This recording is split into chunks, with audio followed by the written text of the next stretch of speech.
Hi mga ka-bakers! Kumusta kayo? Ngayon naman ay gagawa tayo ng mocha chiffon cake. Maglalagay na tayo ng isang cup ng oil at 1/2 cup ng tubig. Evap milk 1/2 cup. Asukal 150 grams. Cake flour 300 grams. At sinama na nga pala namin dito yung baking powder na 1.5 kutsara. 2 Nescafe stick. Naglagay na rin pala ako ng 1 teaspoon ng asin. Pagkatapos naman nun, maglalagay na tayo ng 10 pieces na egg yolk. Paghiwalay natin yung egg white sa isang tabi at egg yolk lang muna yung unahin natin. Pagkatapos naman nun ay hahaluin na muna natin ito ng konti para naman hindi siya buo-buo or sumabog pag ilagay na natin siya sa ating mixer. Okay, i-mixer lang natin siya. Habang mini-mixer pa natin siya, syempre, isasabay na din natin yung egg white. At naglagay nga pala ako ng 10 egg white, cream of tartar 1 teaspoon at sugar 150 grams. Pagkatapos nito ay unang natin kukuhain yung una nating minixer. Tapos pagkatapos naman, kukuhanin na din natin yung minixer natin na egg white. Kukuha tayo ng planggana at pagsasama-samahin natin yung dalawang minixer natin kanina. Okay, bilisan lang natin ng konti. Okay, malapit na tayo matapos at pagkatapos naman ay ihalo na natin yung una nating minixer. Gagamit na tayo ng spatula para paghalu-haluin hanggang sa maging ganito na yung consistency o texture niya. So ayan, maghahanda na tayo ng dalawang 8x12 na molde at isasali na natin. Ayan, pagpapantay-pantay na natin yung laman ng dalawang molde para naman sure na equal. At saka para hindi umiyak yung kakain. Yes, ako lang pala yung kakain yan. So, kailangan talagang pagpantay-pantay para hindi ako umiyak. Dede, joke lang. Ayan, pagkatapos naman ito ay ilalagay na natin siya sa oven. Yung apoy nga pala sa taas ay dapat 170. Sa baba naman ay 200 at yung baking time naman natin dito ay 35 minutes. Ayan, at ito na ang ating finished product mga ka-bakers. Ayan, napakaganda at napakasarap na naman talaga niya. Natakam na talaga ako. Okay, so lalagyan na natin siya ng icing. Pero take note po na kailangan po muna nating palamigin yung ating cake bago natin siya lagyan ng icing. At yan, naglalagay na tayo ng icing dito.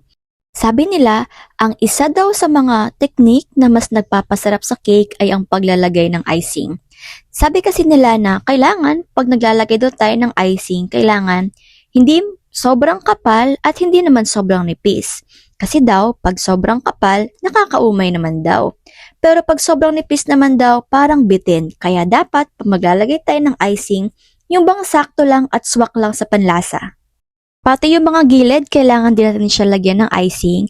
Pero alam nyo ba, marami din nakapagsabi sa akin na ang pinaka-ingredients daw na nagpapasarap sa baking, well, hindi lang sa baking, kundi sa kahit na anong pagkain na gagawin natin, ay ang pagmamahal.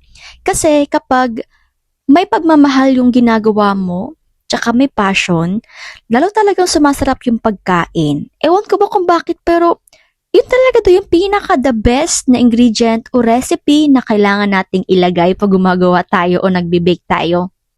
Kayo ba? Ano tingin nyo dito? So yun na nga, pabilisin na nga natin ito, no? Napapadaldal na naman ako. At syempre, spatula nga pala yung tawag sa ginagamit natin dito. At pinapakinis na natin yung harap o yung front ng ating cake. Pati na din yung gilid.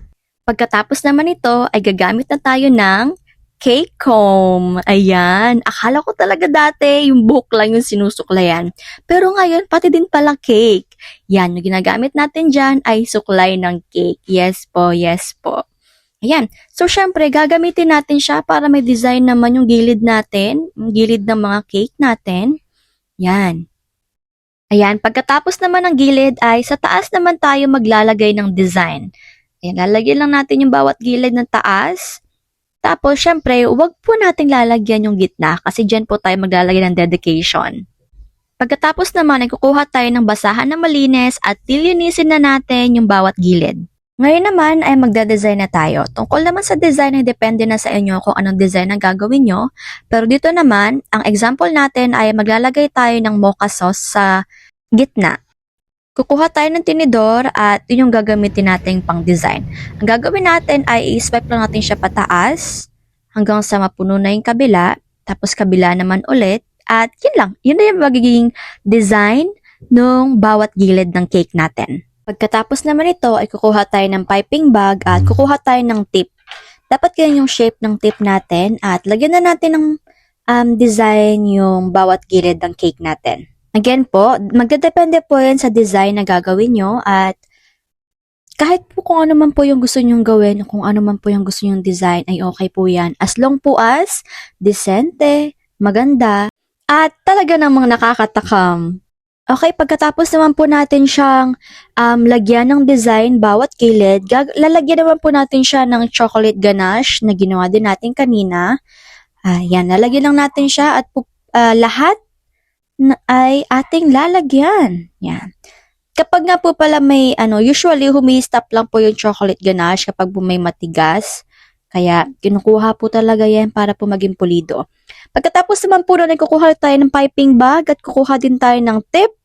At maglalagay na tayo ng design sa ibaba ng ating border para po mas lalong decente siya tignan. Ayan, so yan, malapit na tayo matapos sa ating mocha chiffon cake. Yan, maraming salamat po sa inyong lahat. At eto na nga, eto na ang ating finished product mga ka-bakers. Ayan, napakaganda talaga at nakakatakam na naman siya. Yan, sobrang pulido, sobrang ganda.